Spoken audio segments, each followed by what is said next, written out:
and welcome to Morning Reflections. I am your host, the Fat Mantis. I want to talk about Twitter for a second. Now, for those of you who know, I have a serious hate relationship with Twitter. I signed up in 2013 and I used to not really use it at all. I found that it was a place where people were just at their worst, and there was always fighting and bickering and super shallowness, and not actual intelligent ideas are being relayed there, and it was just garbage. And only recently have I returned, and I'm trying to give it a shot. I'm trying to be open-minded.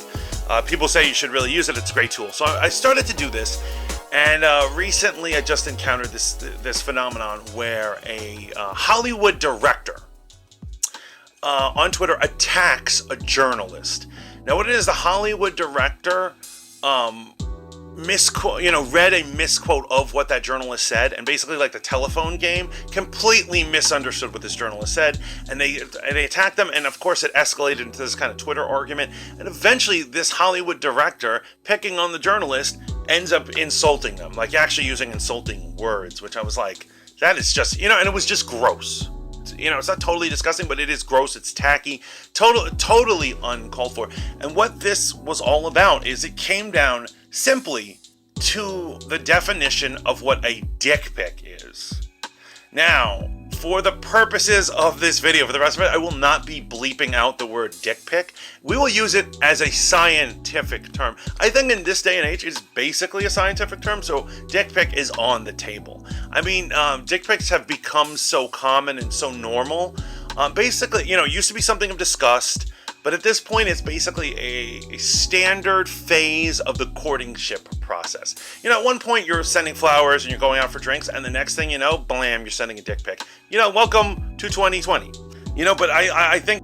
Warning, do not send unsolicited dick pics. I repeat, do not.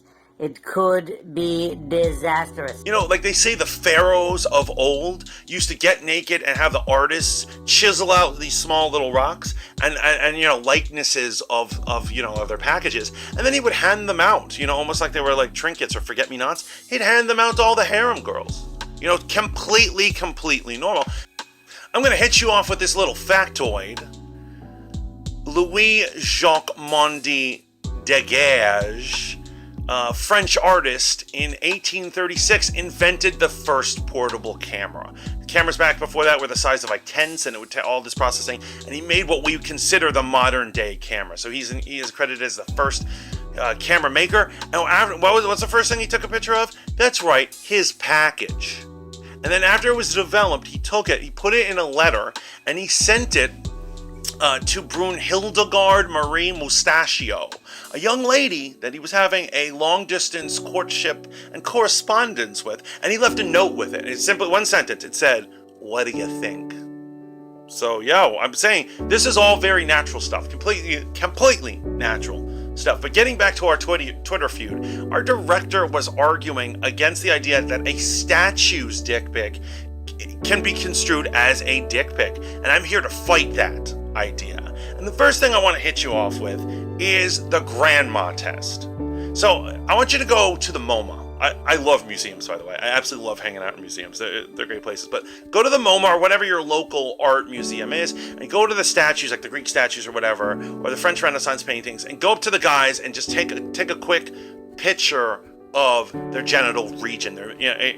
Take quick pictures of that. And at the end of your trip of hanging out in the museum, I want you to then text those to your grandmother.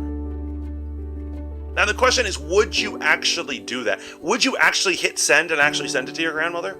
And then the second part of my question is, let's say you do hit send. What do you think her reaction would be?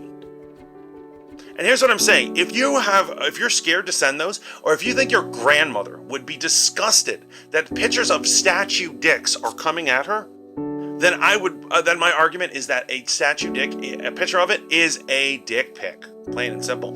And now we've got to talk about likeness. Now, what's up with likeness? And this is what I call the caricature test. Now, let me ask you a question. Who is this? Now, I bet a lot of you will say that the president, or that's Donald Trump, that's Trump or whatever. I've got news for you. That is not Trump. That is art. That is a drawing of Donald Trump. And not only that, it's a caricature of him. It's not even, it's kind of like him, but it's not really like him. But that is not actually him. The way our minds work is when we look at the likeness of something, the cartoon, the animation of whatever, a statue of, our mind processes it as that thing. So what I'm saying is, if this is Donald Trump, and I think it's absolutely fair to say this is Donald Trump, then it is totally fair to say that a statue's dick is basically a dick.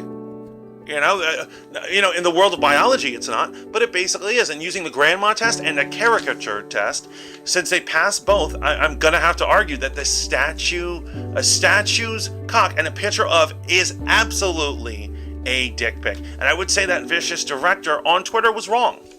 The moral of this story is that I hate Twitter. I hate Twitter. I gotta get my Twitter game up, man. I gotta get new followers. My followers are garbage, man. They're just garbage people. Switching gears, I actually did not see the Falcon take off the other day. Now, I'm the biggest pro-space guy in the world. Don't even get it twisted how pro-space I am. But I am very happy that they made it, and I'm glad that we're finally getting our space colonization on the way. I'm a huge space guy, but primarily a huge Mars dude. So here's how pro-Mars I am. I believe, in my heart of hearts, that in the future, my daughter, who doesn't exist, but when I have a daughter, that one day she will become the first woman president of Mars. I'm going to look my wife dead in the eyes, and I'm going to have a tear in my eye, and I'm going to say, I am so proud of our baby girl. And because we won't be picked, or we won't be healthy enough, or we'll be too old to go to outer space, we'll be stuck on the rock of Earth. And she'll be up there, and we'll visit, or she'll visit. We'll see her every couple of years, and it'll be less frequent. And then one day she'll declare war on Earth, and she will fire the death ray that is coming down to disintegrate us. And as I see that ray coming down, I'm going to look my wife in the eyes. I'm going to hold on to her, and I'm going to say, I am still proud of my baby girl. Because interplanetary politics are complicated. I dig it. I understand. You gotta do what you gotta do, right? It was war. That is how pro-space colonization I am. But we got idiots like Elon Musk leading the way. Well, I mean, someone's gonna lead the way. We got Tom Cruise in space. Can't wait for that. That's gonna be awesome. I'm super excited about the future, and I hope you guys are as well. Speaking of Elon Musk, I read a tidbit article. It's just hysterical. But his wife, or his girlfriend, or basically his baby mama, Grimes, she has decided, she's created a contract that is worth $10 million, and anyone can do it, to sell her immortal soul. So, honestly, $10 million is a bit steep for Grimes. Like, I would want a real celebrity. Like someone who actually does something, you know what I mean? $10 million for a soul, that's gotta be a good soul. There's also another problem with buying the immortal soul of a married woman, or someone who is connected with, like they already have a child or something. And it's kind of like the Star Wars thing. So, I'm talking about the last one, Rise of the Skywalker.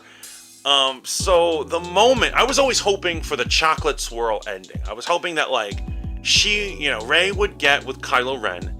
They'd hook up. She'd either have to kill him because he's evil, or he'd get redeemed and die in some way, Darth Vader style. Whatever, did happen. But there would still be the undercurrent that her and Finn have a future. And that, she was with the bad boy for a little while, but she would end up with Finn, who's the good guy in the love triangle. Now, they didn't go that way. Her heart and soul will always be Kylo Ren's. And it was summed up when he looked at her in the hangar bay, and he said, "You and I form a force dyad. We are two beings, but one in the force." And I was like, ugh.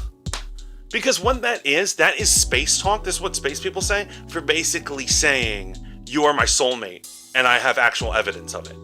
And once you're a soulmate, you can't compete. Finn cannot compete with that. Even if he dies, her soulmate should always be connected to her soulmate. So this isn't just like a dalliance with a bad boy. They were meant to be. It was a romance meant in the stars, and I rolled it. I was like, of course. Because nowadays in love triangles, they don't let the good guy win. It used to be the good guy would win at the end, and the bad boy would be a dalliance. And nowadays, women just want that bad boy. I bet women would have wanted the bad boy even if he wasn't redeemed. So, that's where we are as a society. It's a serious drag. What about, like, the fact that she loves, that lunatic Elon Musk, man? Space Boy and Elf Girl, they're really meant to be together. And who would want to disrupt that? You know what I'm saying? I mean, it's hard. The dating world is extremely hard nowadays. I feel like I'm not super picky. I got, basically 3 criteria. And it's like, she's got to be beautiful. Sorry, she's got to know her Batman lore, Batman comics, stuff like that. She's got to know her X-Men. And like those 3 right there, that's all it takes, man. That is literally all it takes. That would make her the perfect woman. But where does a woman like that exist? I don't know. I have no idea. So, there we are. I'm forced to pay millions of dollars for celebrity souls. That's where I'm at. That's what my dating life is like. But anyway, that is our episode for today. What do you guys think? Do you guys have any thoughts on the dick pic? Please let me know in the comments. Also, would you sell your soul? For how much? And also, would you buy Grimes' soul for $10 million? Please let me know. Until next time, please like, share, and subscribe. And remember to keep tuning in to Voice of the Fat Mantis for more shenanigans, dick pic analysis, and all the latest commentary and reviews of pop culture, science fiction, and horror. Until next time, ciao for now.